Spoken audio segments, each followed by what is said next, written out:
Desistindo do engano de ser como Deus, por apenas um discípulo que ama a Deus no próximo. Filipenses capítulo 2, versículos de 5 a 11. Abre aspas. Tende em vós o mesmo sentimento que houve também em Cristo Jesus, pois ele, subsistindo em forma de Deus, não julgou como usurpação o ser igual a Deus. Antes, a si mesmo se esvaziou, assumindo a forma de servo, tornando-se em semelhança de homens. E hoje, reconhecido em figura humana, a si mesmo se humilhou, tornando-se obediente até a morte, e morte de cruz. Pelo que também Deus o exaltou sobremaneira, e lhe deu o nome que está acima de todo nome, para que ao nome de Jesus se dobre todo o joelho, nos céus, na terra e debaixo da terra, e toda língua confesse que Jesus Cristo é Senhor, para a glória de Deus Pai. Fecha aspas. Este é um mistério de Deus, a suprema loucura, a mais incomunicável de todas as realidades, a mais ensandecida de todas as formas de amor, a mais radical decisão, a mais escandalosa escolha, a mais indecifrável charada para as criaturas, a encarnação de Deus na condição humana.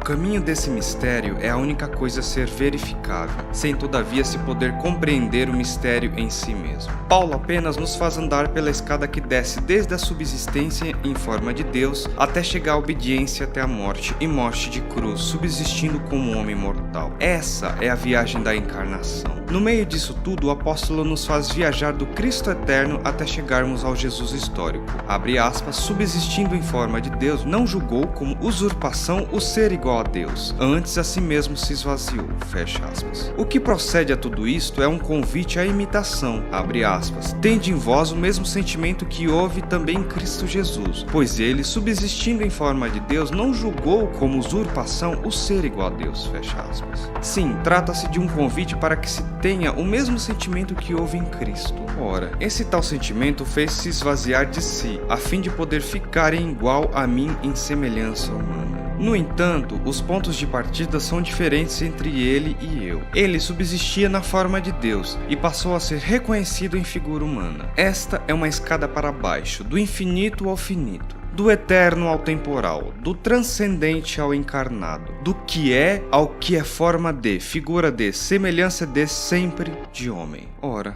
como posso ter tal sentimento? Será um convite a que me esvazie de minha própria humanidade? E o que sobrará em mim se eu desistir de ser um homem? Será que é o meu esvaziamento como homem o caminho para a minha glória divina? Não seria uma blasfêmia eu pensar que ser humilde seja esvaziar-se da minha humanidade a fim de me tornar divino? Isso porque o sentimento que houve em Cristo e que Paulo diz que deve haver em mim é uma escada para baixo, até chegar a mim, no plano do que é humano. Mas para onde mais baixo de mim eu posso ainda ir a fim de me tornar alguma coisa? De fato, o caminho proposto por Paulo e que toma Jesus como exemplo a ser seguido só me serve como exemplo no que tange a meu esvaziamento, a fim de me tornar humilde e obediente. Mas de que devo me esvaziar? Na realidade, o que existe em nós é completamente diferente do que havia no Cristo encarnado em Jesus. Ele se esvaziou de Deus a fim de poder ser homem. E eu, devo ser menos homem do que já sou a fim de ser humilde e obediente? Ora, se há algo que pode nos fazer humildes é esvaziarmos-nos da mesma coisa, só que em nós esta coisa é uma presunção, uma síndrome luciferiana, uma arrogância essencial, uma perversão de minha própria natureza e vocação. De fato, tenho que me esvaziar, mas não da minha humanidade, porém da minha presunção de divindade. Sim, tenho que me esvaziar do pecado de ser um homem que quer subsistir em forma de um Deus, apresentar-se como a figura de uma pequena divindade, tornando-me em semelhança de um Deus, buscando ser reconhecido por Deus, anjos e homens como se Deus eu fosse. A espiritualidade dos humanos busca a divindade, não a humanidade. O orgulho que nos impede de conhecer alguma humildade vem dessa doença. Minha salvação para a humildade, portanto, vem de esvaziar-me da presunção de ser como Deus,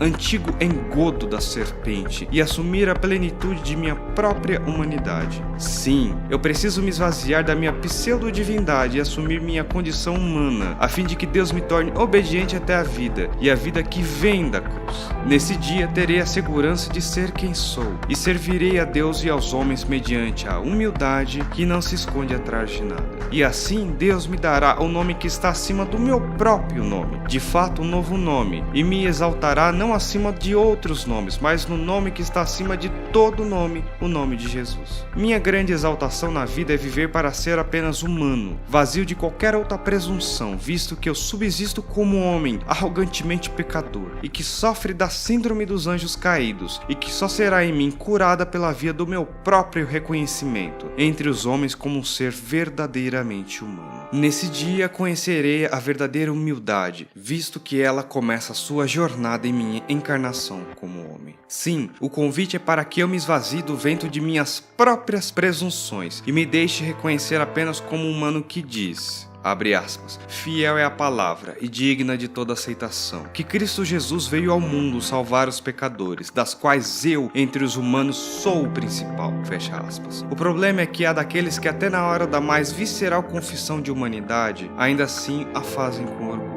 Eu, todavia, de nada me orgulho, apenas me glorio, e me glorio somente no Senhor, que é o único que pode subsistir em forma do que é divino, e se esvaziar a ponto de ser reconhecido como aquele que é humano. Eu, no entanto, subsisto na forma do que é arrogantemente divino, conforme a tentação do Éden, e tenho que me esvaziar de tal orgulho enganoso a fim de ser apenas um homem, e poder ser reconhecido como um homem e como um homem apenas. Não existe humanidade que não faça forçosamente essa jornada. Peço a Deus todos os dias a coragem para fazer essa jornada. Nela está o meu eterno tesouro. Devocional escrito pelo reverendo psicanalista Caio Fábio de Araújo Filho.